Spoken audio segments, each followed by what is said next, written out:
All right, hate it or love it, the new MPC 3.4.3 is out and it is available, and they added some really cool features to it. But this new legacy feature in the key groups, this thing is cold-blooded. Bolo!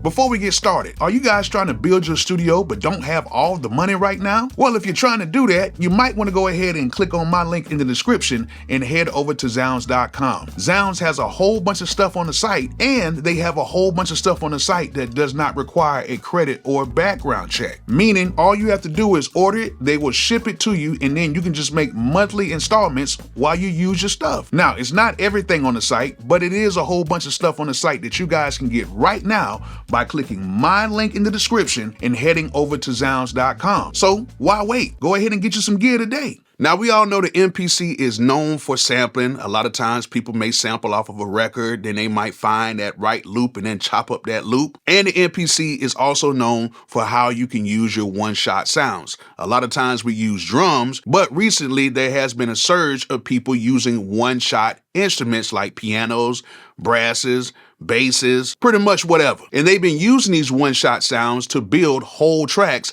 and to save on memory and CPU usage as well. Now, we all know that key groups have been around for a very long time. And of course, I've covered this for years. But with this newest update, they threw in something that a lot of people have not been talking about, and that is the legacy feature. Now, what's so special about this new legacy feature? Now, the cool thing about this legacy feature in key groups is that now when you have a one-shot sample and you change any parameter, or if you add a warp or whatever you want to add to it, that parameter would now be available when you add it to the actual key group. I don't think y'all understand how dope this is, because on most DAWs, you can already do this. But to be able to do this in standalone is incredible. And of course, you know I'm going to show you why it's incredible. And I know some of y'all are thinking, hey, you know, we can always use our one-shot samples inside of the MPC. What makes this so incredible? Now, let's take this particular sound right here.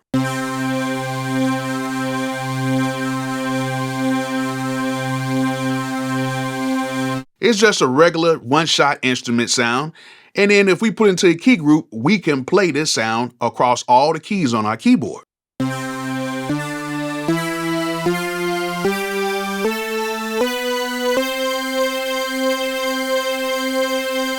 And we can add certain effects to it to try to make it sound, you know, a little bit better. Now, with any sound inside of the key group, the higher you play up the octave, the shorter the note is. And the lower you play it down in the octave, the longer the note gets. So basically saying, when you're using key groups, those notes will not play at the same length. So if I take these notes and hold them down for a few seconds,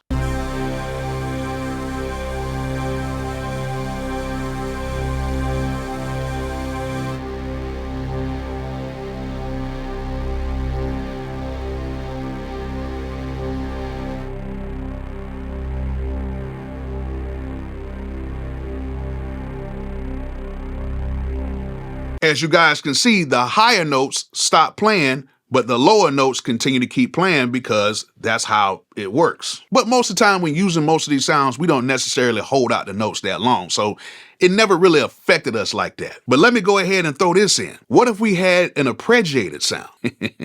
Yeah, let's just say we found a nice sound from another synthesizer that had some type of movement in it, or it had an arpeggiation to it. That's the right way to say it, arpeggiation, right? Now, we all know if we have a sound that has any type of movement in it, if we play it with other notes, it's gonna sound like a whole glob of just mess. Now, say for instance, this particular arpeggiated sound right here.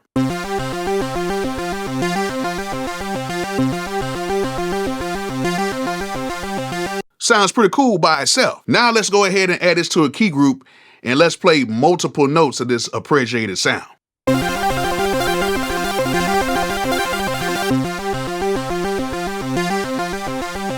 That ain't sound too good, did it? But with the new legacy feature in here, we can now make this sound a lot better. So what we can do right now is with this particular arpeggiated sound, we can go ahead and warp this sound. Now, the first thing we have to do is know the tempo first. So we have to have the original tempo.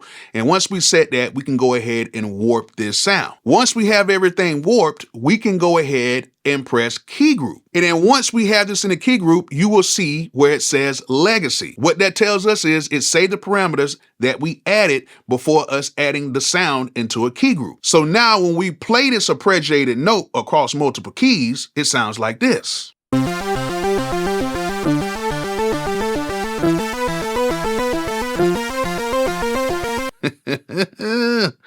All you guys who like to sample other instruments, you get where I'm coming at with this? You little thieves. And let's just say we want to play some keys at a higher and a lower octave as well. Now, as you guys see, it did work, but we all know that the warp inside of these MPCs, especially in standalone, is a little, I'm going to say it's a little rinky-dink. I ain't going to lie. It's not that good. But you guys see that everything stayed in the same tempo, and now you can actually play multiple arpeggiated notes inside of your MPC now in a Keygroup. So what does that mean? That means it opens up the door for you to sample pretty much anything you want. That means you can sample arpeggiated instruments. You can sample instruments that have motion in them, you know, instruments with some type of phase or some type of movement, even from left to right. You can sample all of that now, and then you can add these to a Keygroup and play these across the keys and make beats. Now, is it perfect? Of course not. Is it effective? Yes. Now, like I said before, we know with the warp on here is a little finicky. Well, not a little finicky, it's very finicky. But if you go up a few tones, you're not gonna have an issue. It's just like if you go up, you know, pretty high up on the scale, you'll start noticing a lot of artifacts and stuff like that. But I'm kind of cool with it because sometimes I like the artifacts. I like to have like, you know, like a grungy feel sometimes, not all the time. But this also helps out if you guys want to save on memory. So if you guys have a certain sound that you may want to use and you don't want that to burn through all your memory and your CPU power, you can go ahead and save your one shot and then use it in this new Keygroup legacy setting. And then you can save these as well. So it's not like you just use it one time and you're done. You can actually save these Keygroups and then you can make your own custom Keygroups. It's about to get down and dirty. I can see you guys sampling everything now. So yeah, that's the new Keygroup legacy setting. It is super dope. I'm glad they added this into the new 3.4.3 update. Now, I hope they can fix the warp somehow to where this will sound much better. But for right now, it's a step in the right direction. That's what I'm saying. So I hope you guys enjoyed this video. Hope you guys learned something from it. And like I always say, peace out.